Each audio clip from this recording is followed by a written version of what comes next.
And now I want to bring in political analyst Calvin Dark. Calvin, welcome back to the debrief. So we suspect tonight the president may take a bit of a victory lap in his speech. Has he earned it?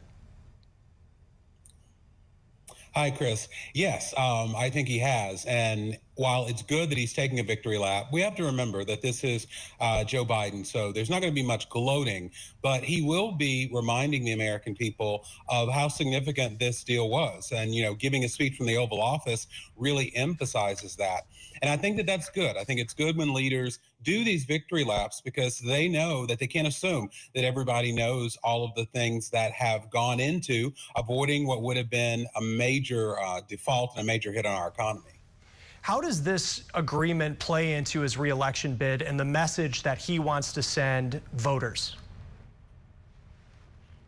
Well, from a political standpoint for his reelection, this is the best campaign commercial you could ever have.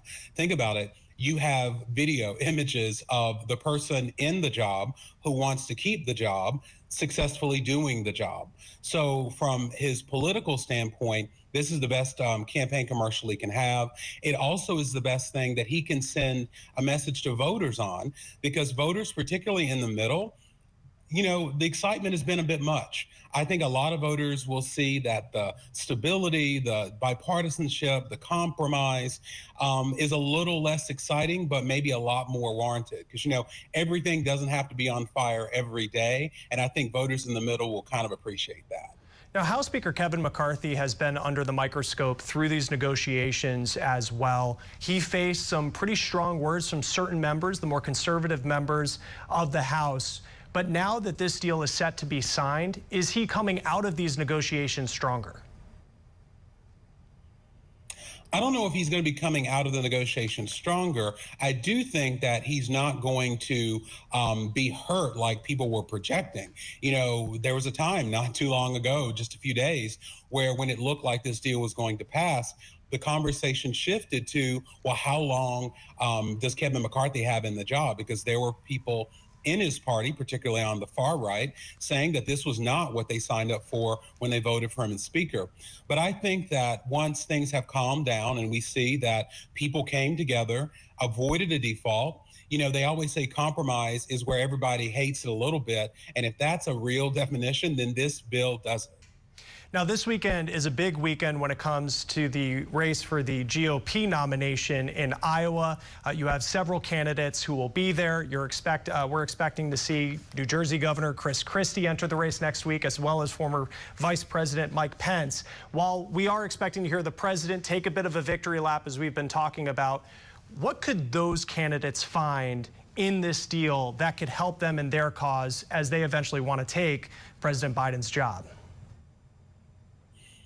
Well, I think just overall, this is going to make it more difficult for them, simply because they have been making the argument that the Biden economy is not what the American people want. But on paper, the numbers are moving in Biden's favor. And so while voters are still, have yet to feel it in their pocketbooks, we have a great jobs report today. And so they're going to have less statistics on their side to make the argument that the Biden economy isn't at least getting better. Now, when it comes to how they can each use it, it'll be very helpful for them because there are things in the bill that Republicans didn't like, especially those on the far right. And so they have the opportunity to say, I don't like this. If I was in office, I would make sure this happened, because it's easy to do that when you're not in office. So I think we'll hear a lot of that in Iowa this weekend.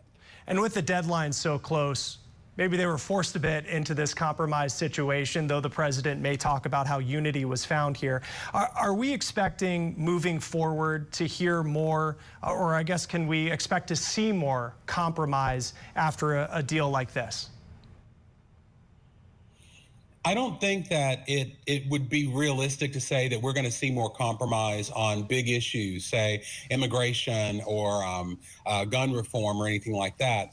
But I do think it casts like a kind of level of realism here in Washington that we have to work together to do the big things. Now, that's not a very exciting or popular message as we lead up to a presidential election, but I think it's helpful. And I think it's going to influence how at least the rhetoric we hear from both parties is going to sound, because folks realize compromise might not be exciting, but it works.